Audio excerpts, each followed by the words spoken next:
Pemirsa, pihak keluarga almarhum Brigadir Yosua menduga ada upaya penghambatan proses hukum oleh Ferdy Sambo dan istrinya Putri Chandrawati saat menanggapi pemeriksaan Putri Chandrawati sebagai tersangka Jumat kemarin. Menurut pihak keluarga, lambannya pemeriksaan terhadap Putri Chandrawati diduga merupakan upaya untuk menghambat proses hukum. Keluarga juga menduga tuduhan adanya tindakan asusila di Magelang bertujuan untuk mencari simpati guna mendapatkan keringanan hukuman. Rumah tante di belakangnya. Itulah rumahnya. Ruko itu. Keluarga sendiri menyikapi berputar-putar kayak pindah ke Magelang, asusila lagi gimana Tante?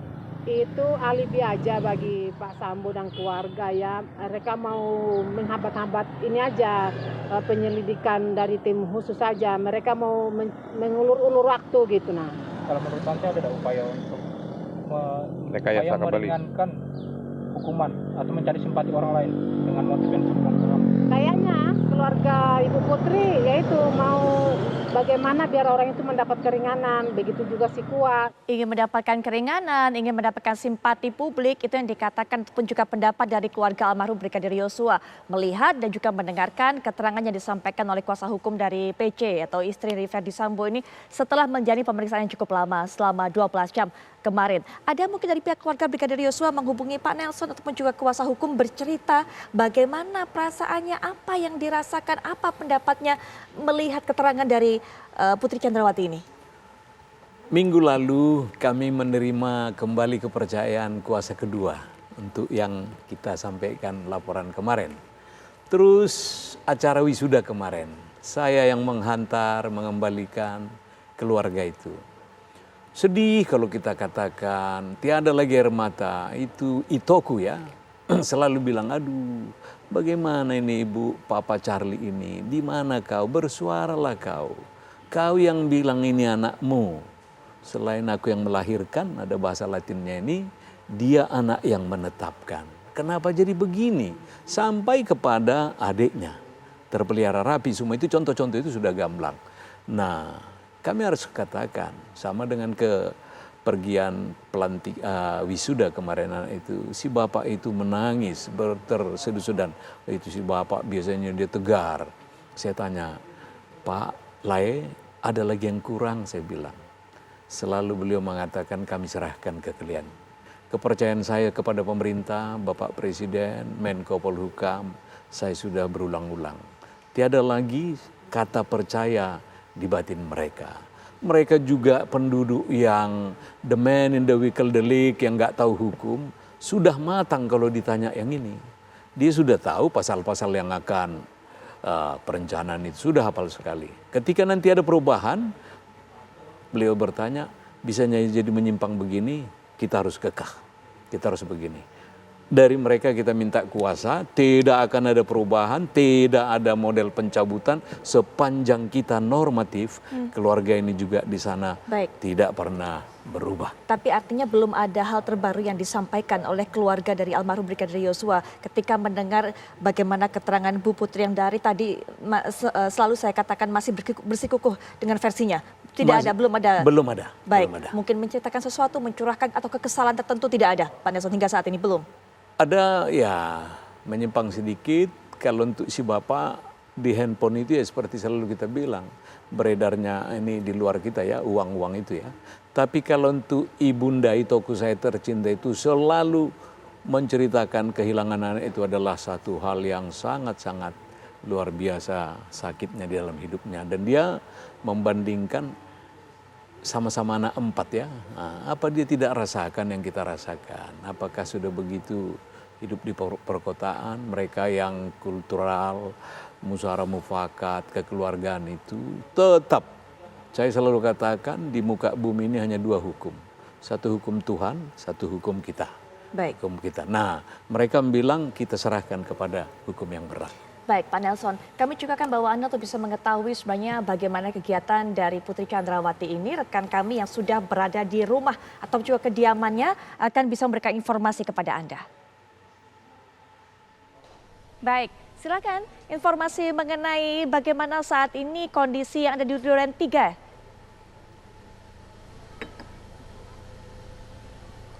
Ya, selamat malam Putri dan juga pemirsa. Dapat kami informasikan bahwa kami saat ini sedang berada di Jalan Saguling, yakni di kediaman pribadi dari Verdi Sambo dan juga Putri Chandrawati selaku tersangka dari kasus kematian Brigadir Nofriansyah Yosua Huta Barat atau Brigadir J yang meninggal dunia pada 8 Juli 2022 lalu. Dapat kami gambarkan kondisi di sekitar kediaman pribadi dari Verdi Sambo dan juga Putri Chandrawati ini tidak ada aktivitas yang berarti. Namun tadi pada pukul 6:30 malam kami nampak melihat ada sebuah mobil berwarna hitam yang baru saja tiba di kediaman Saguling. Tapi kami tidak dapat memastikan siapa yang berada di dalam mobil tersebut karena mobil tersebut langsung bergegas ke dalam rumah, kemudian juga keluar sebentar hanya untuk memarkirkan mobilnya. Seperti kita ketahui bersama bahwa di sini merupakan tempat kediaman pribadi dari Verdi Sambo dan juga Putri Chandrawati.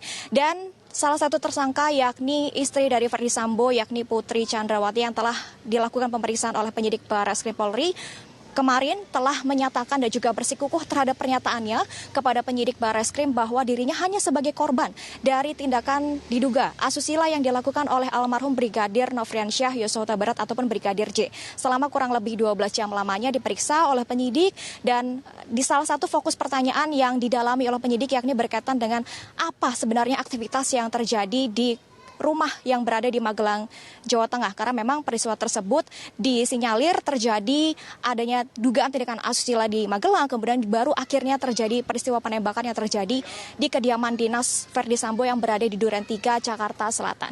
Dan tentunya hal ini juga akan semakin didalami lebih lanjut oleh penyidik Barreskrim Polri yang diagendakan akan dilanjutkan kembali pemeriksaan pada hari Rabu mendatang. Demikian sementara yang dapat kami informasikan dari kediaman pribadi Verdi Sambo dan juga Putri Chandrawati di Jalan Saguling, Jakarta Selatan. Kembali ke Anda di studio.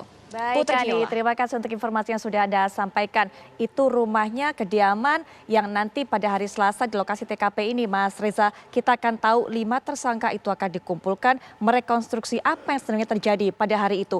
Kemungkinan apa juga yang akan terjadi pada saat rekonstruksi dilakukan. Harusnya mereka juga berupaya untuk bisa memberikan, ada yang berniat untuk bisa memberikan fakta bahwa inilah yang terjadi sesungguhnya, tapi mungkin juga masih ada yang mencoba tutup-tutupi, Mas Reza. Salah satu hal yang paling dibanggakan oleh personil polisi itu adalah jiwa korsa. Senasib sepenanggungan. Kekompakan, keistimewaan, saling menjaga satu sama lain. Bisa tampil dalam bentuk yang menyimpang yaitu code of silence, kode senyap. Kesalahan yang dilakukan oleh sejawat ditutup-tutupi. Itu juga sebetulnya manifestasi dari jiwa korsa. Walaupun jiwa korsa yang menyimpang. Itu dalam situasi normal, dalam situasi yang menguntungkan. Saya bayangkan ketika hari rekonstruksi itu tiba, semua berubah. Tidak lagi pakai jiwa korsa, tapi SDM. Selamatkan diri masing-masing. Kenapa? Karena semua orang yang hadir di hari rekonstruksi itu tentu punya kepentingan hukumnya masing-masing. Dan tidak ada satu orang pun di situ yang ingin jadi martir demi melindungi orang lain. Alhasil, terutama sekali para personil ya, mereka akan membangun cerita, membangun atau membangkitkan ingatan kembali tentang apa yang terjadi sesuai dengan target hukum mereka. Pasti semua orang di situ ingin dapat bebas murni. Kalaupun tidak dapat hukuman seringan-ringannya. Konsekuensinya karena saya ingin dapat hukuman yang seringan-ringannya, berarti harus ada pihak lain yang harus saya tuding, yang harus saya jadikan sebagai pihak yang paling bertanggung jawab. Siapa itu? Ya tak lain tak bukan adalah PFS dan PC. Jadi tadi saya katakan, jiwa korsa sudah minggirlah hari itu. Loyalitas terhadap atasan, kepatuhan terhadap atasan dan istri atasan sudah tidak lagi berlaku. Karena semua orang punya target hukum, saya ingin ringan, maka hukuman terberat harus saya berikan, saya limpahkan kepada pihak lain.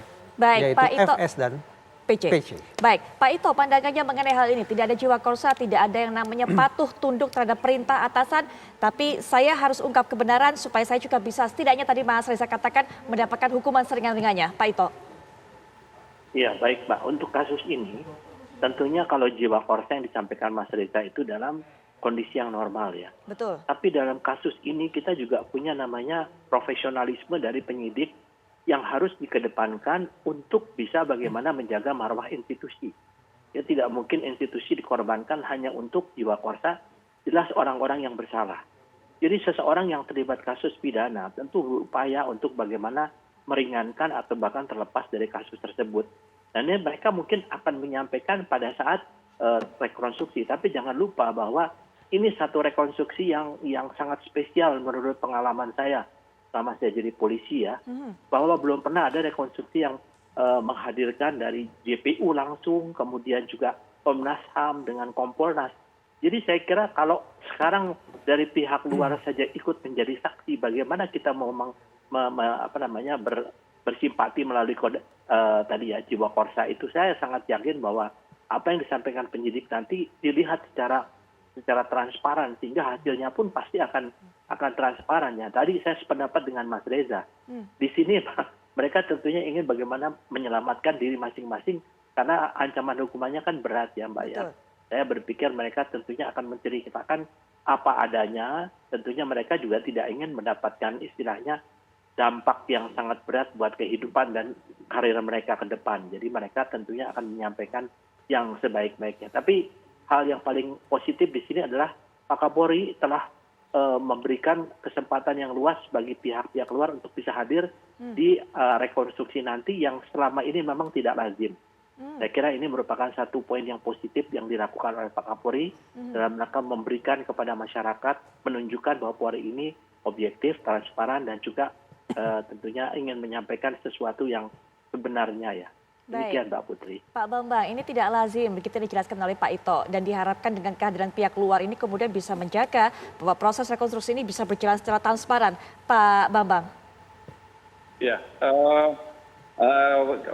hari Selasa nanti ketika rekonstruksi dilakukan dan mempertemukan para tersangka ini tentunya ini memang akan muncul sesuatu yang sangat menarik dan sangat menjadi perhatian, dan yang paling penting adalah membuka motif yang selama ini ditutup-tutupi gitu. Artinya pertanyaan terkait skenario pelecehan seksual yang kemudian berubah terkait dengan harkat martabat di Magelang, semuanya nanti akan terjawab di rekonstruksi ini nanti gitu loh. Hanya problemnya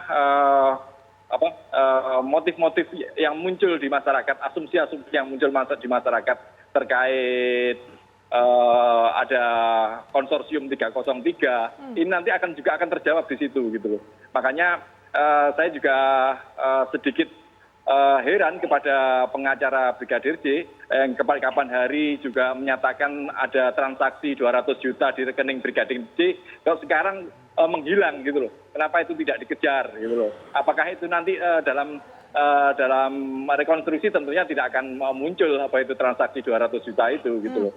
Ini tentunya sangat berbalik dengan asumsi-asumsi di masyarakat yang muncul di masyarakat terkait konsorsium 303. Motif-motif itu yang akan hilang bila skenario pelecehan seksual atau perselingkuhan terbukti dalam rekonstruksi hari Selasa itu nanti. Seperti itu Pak Putri. Baik, menghilang Bang, 200 juta ini tidak dikejar. Nanti Pak Nelson akan kami berikan kesempatan untuk menjelaskan, tapi kita akan jeda sejenak. Kami akan segera kembali saat lagi.